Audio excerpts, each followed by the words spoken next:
रमो रमो सिद्ध साहूणम। जीवन में छात्रों को चाहिए है कि वह अपने गुरुओं का आदर करें। एक संक्षिप्त दृष्टांत से समझते हैं कि कैसे गुरु ने शिष्य की रक्षा की। एक बार एक गुरु और एक शिष्य एक गांव से दूसरे गांव की ओर जा रहे थे कि मार्ग में उनके पुण्योदय से ऐसा अद्भुत गांव उनको मिला जहाँ पर प्रत्येक वस्तु 2 पैसे में मिलती थी। शिष्य 2-2 पैसे देकर गांव से अनेक प्रकार की वस्तुएं ले आया। दोनों ने मिलकर भोजन किया और भोजन के उपरांत गुरु दूसरे गांव चलने को तैयार हुए तो शिष्य ने बोला कि आप इसी गांव में रुकिए, यहाँ पे अच्छा भोजन मिलता है और अन्यत्र जाने की आवश्यकता नहीं है। व्यर्थ क्यों परेशान होते हो। शिष्य लोभी था, रसना इंद्रिय का लोलुपी था। उसने अनेक प्रकार से गुरु को रोकने का प्रयास किया किंतु गुरु रुके नहीं और जंगल की ओर चले गए और शिष्य वहीं पर रुक गया।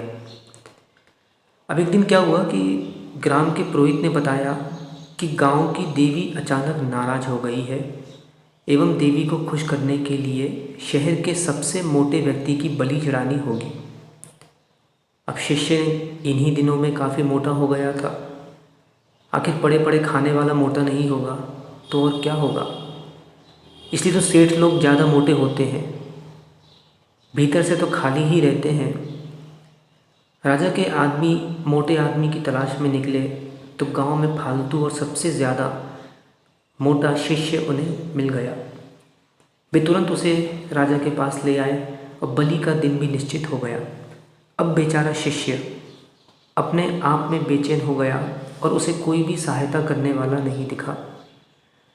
अब शिष्य को पैसे सेठ की मिठाई अखरने लगी। सस्ता माल तो ऐसा ही होता है, अंत में प्राण लेकर ही जाता है। शिष्य को अपने गुरु की याद आ रही थी। बेचारा पछता रहा था कि देखो, मैंने यदि गुरु की आज्ञा का पालन किया होता तो ऐसी नौबत ना आती। जो अपने से बड़ों की माने ना सीख, ले लठिया हाथ में वो मांगे भीख। शिष्य के मन में विचार आया कि गुरु तो परम उपकारक होते हैं और उनके पास समाचार देना चाहिए है। वे ही मेरी जान बचा सकते हैं। अपने ऊपर आई हुई विपत्ति का समाचार विनयपूर्वक क्षमा याचना करते हुए गुरु के पास पहुंचा दिया। वात्सल्य रस में पगे, दया रस में डूबे गुरु महाराज तुरंत ही शिष्य की रक्षा हेतु नगर में पहुंच गए और शिष्य को समझाया कि जिस प्रकार मैं कहूँ वैसा ही करना। जब बलि चढ़ाने का दिन आया तो शिष्य को नहला धुलाकर मंदिर में ले जाया गया और जैसे ही शिष्य की गर्दन पर छुरा चलाने को उठाया गया कि अचानक गुरुजी सामने आकर कहने लगे कि आज इसके स्थान पर मैं मरूंगा। ऐसा सुअवसर बार बार नहीं आता। मैं बहुत सौभाग्यशाली हूँ। धन्य भाग्य है मेरे जो मुझे ऐसा पावन अवसर मिला है। यह स्वर्ण अवसर मैं अपने हाथों से हरगिज़ नहीं जाने दूंगा। मैं आज ही मरूंगा। राजा यह सब दृश्य देखकर आश्चर्य में पड़ गया। आखिर बात क्या है। उसने गुरुजी को बुलाकर पूछा कि आप मरना क्यों चाहते हैं, फिर कभी मर जाना, ऐसी क्या बात है। क्या कोई विशेष घटना घटने वाली है, क्या कोई विशेष लाभ होने वाला है। तो गुरुजी ने कहा, आज का दिन सबसे शुभ है, साथ ही इतना शुभ और शुभ मुहूर्त युगपत कभी नहीं आते। इसलिए मेरी आपसे प्रार्थना है कि यह स्वर्ण अवसर मुझे ही दिया जाए। वैसे भी मैंने जीवन में बहुत तपस्या की है, साधना की है और उसका फल तो मुझे मिलना ही चाहिए है। साथ ही मेरी उम्र भी काफ़ी हो चुकी, इसलिए इस परम पावन अवसर का शुभ लाभ मुझे मिलना चाहिए है। ऐसे मौके जीवन में बार बार नहीं आते। आज के दिन तो अधम से अधम भी तिर जाएगा।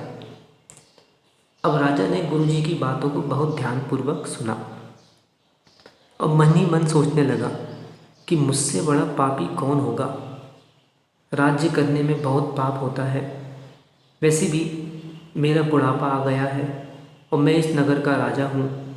राजा को ही श्रेष्ठ वस्तु का भोग करना चाहिए है। मुझे कौन रोक सकता है?